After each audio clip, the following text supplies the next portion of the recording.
Alright, take fucking two again. So I'm gonna cover Bitcoin and Nasdaq right now. Me and the homie were talking about.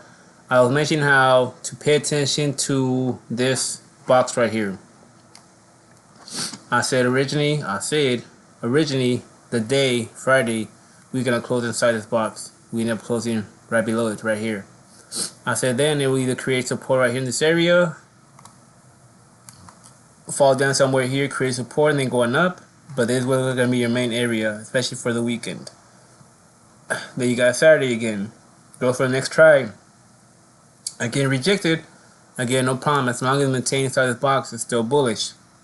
Then as we get closer to Sunday, the end of the day, where's it at? Sunday, 4 in the morning. 10, 11, 12. What was it? Right here. Yeah, right here. So right here, I told the homie that the Bitcoin was gonna start blasting off. Especially because I said Bitcoin is most likely gonna close here at 1 o'clock. That way, the last 4-hour candles has a chance to break into this area right here. And I said you're gonna have a hard time passing this area right here, but you're gonna be in between that price and this price, which is,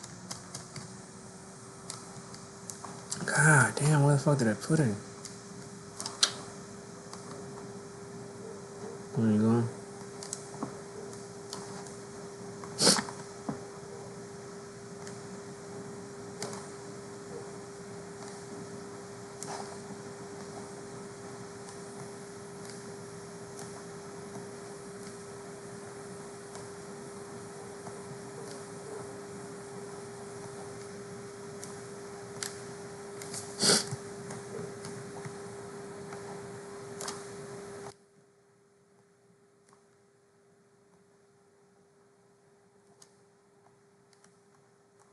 Alright. So yeah, so then I told the homie that from 1 to 5 then a hard time passing through here. That's if we had good news in the regular market. Because as it was pumping on up, it started then retracing onto this lower area down here. And that's what me and the homie were saying, hey, it's most likely not wanting to go for the move because it knows, well, not that it knows, but we had the news that Biden was stepping down, old man. So since that shit was going on, we were talking about how, hey, the market might just have a little drop or a little fear of it, not knowing who's gonna be president, so we might fucking fall down, and then that's not fall down, but have a little retracement on down, and that's why also Bitcoin is not going for the actual move because it's also waiting. It knows that the market is gonna open at 3, so with the market opening at 3 and being bad data, it was gonna then push it on down just a little bit and close in a lower down region. But if the market opened good, then you would have seen this. And before seeing this, the first one that I saw was the Nasdaq, and I just said right now, like, just to don't go in the buy, even if it goes up, whatever. And next thing you know, I looked at that shit, I was like, and that shit fucking started blasting off. Since it started blasting off, that indicated to me that then Bitcoin is gonna continue with this upward pattern or whatnot. That ain't shit, but just look at the positive. So all this, the market opening good, let me know that Bitcoin and Ethereum we're gonna be good. But just to make sure to check up on it, and yeah, it did. It's where it's playing out. Also, you also gotta remember that it applies to crypto. The first hours of a forward candle aren't the answer. You gotta wait for that weak point. And now normally for right now, Bitcoin, it opened at 1, it closed at 5. So the weak point is 345 to 430. That's what you want to see how it's acting right now. And as we get into that time frame, the market's reacting it, but it started actually giving you the signs right here. The fact that we closed the day right here. Because when me and the homie were looking at it, 15-minute candles, it was right here on the weekly, and I either said it's gonna create support, it's gonna go back up, especially with the market opening, or the market was gonna be bad, and you would have seen it come down here into this region and play around this region right here. And depending how far the regular market indexes went on down, you would have then see it. This would have been the stop. This would have been the resistance. We're like, is it gonna support it? It would have continued then to try to recover, or would have stayed right there in this region inside this box. So, anyways, I was gonna record a conversation, but I'm pretty sure most of you people don't want to hear a conversation and whatnot. Just so you kind of get the sense of what we were talking about, and me just not talking out my ass. But yeah. So again, it's gonna buy time here.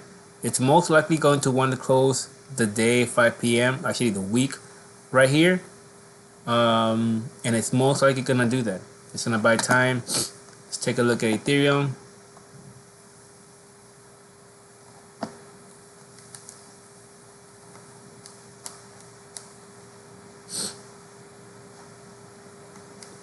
And this was a box that Ethereum was stuck on that it was trying to get out of.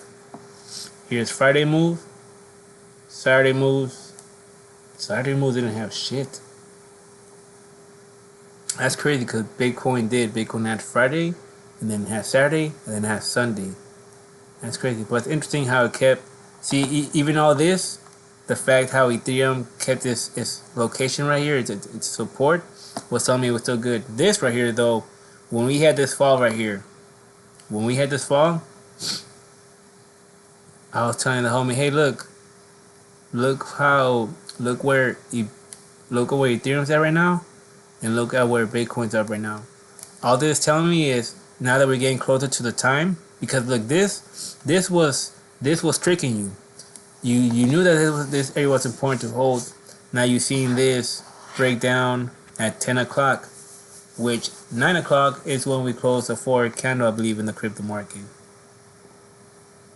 Yeah, you see this one right here. I think it was this one right here, because this is the current one. So yeah, it was this one right here.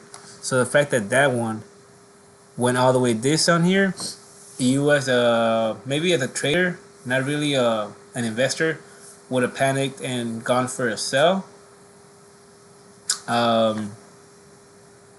Especially because of what time it was after 9 o'clock, it closed on the edge right here.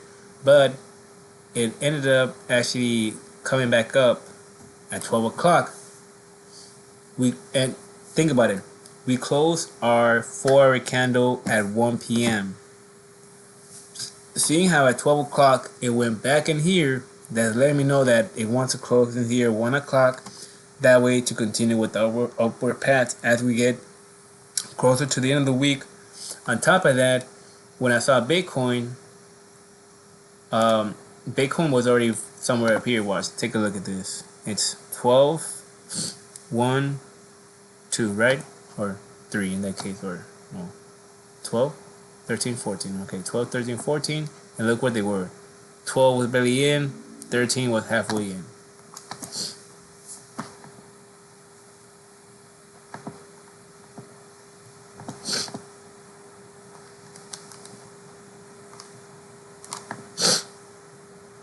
Notice how Bitcoin didn't drop its box. Bitcoin kept it. So that's what my under indicator that we were still good. Otherwise, of Ethereum falling and having that big fall, that would have gave, and actually it did. But notice how Ethereum actually broke a 1-hour candle, and then the next one, and then continued. I think it was 1, 2, and 3. Watch. I think it was underneath. I think it was outside of its out of, how to say it. It was out of its key area. This one right here. 1, 2, 3. Almost 3 hours. Pretty much an hour and a half out of it. Whereas Bitcoin was holding it. Normally when we have something like this, Bitcoin would follow. So the fact that we had this, but Bitcoin didn't do nothing, especially during these two right here. Watch. 10 and 11. At 10 and 11, we should have been dropping too.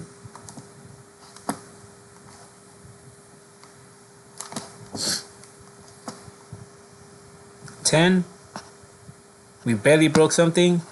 11, we actually fucking went all the way down, but we recovered. But the whole point is, 10, we didn't break it.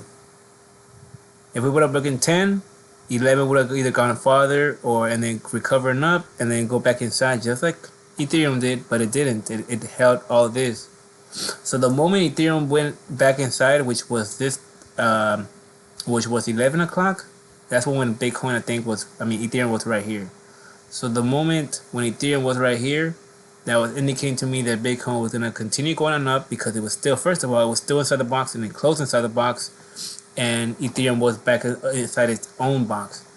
And everything, all this playing out, you had the resistance right here, you had this candle closing right there, you had the rest of the candle then to continue on up because Ethereum was barely going inside of its box, so that would have made Bitcoin still continue pressured, passing that, and there you go. Especially with the market being positive, that helped it more. Even though they're not connected, somehow they're still siblings, they're nephews, second cousins, but so somehow they fucking get they affect by the market or whatnot.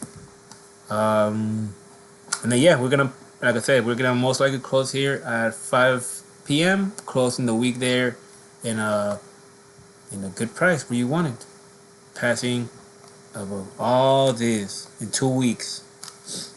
2 weeks, we end up going from 2 weeks. We end up going from 53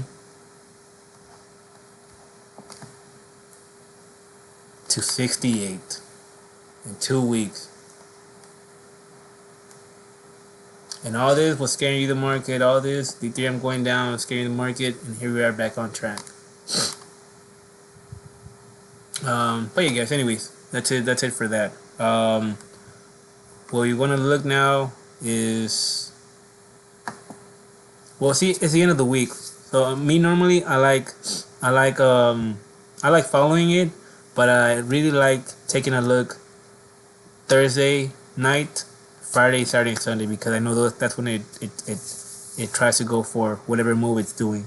But now that it did this important move, why important? Because it was the low of the low during that time. And by that time, I mean when they're mentioning to you how so and so, what is it, Mount stock or Mount whatever. So this is the area that we need to hold above, and that's what we were holding and breaking it. But we're back on track. Everything's still looking good. But yeah, that's it. That's all, folks. Brian Seacrest signing out.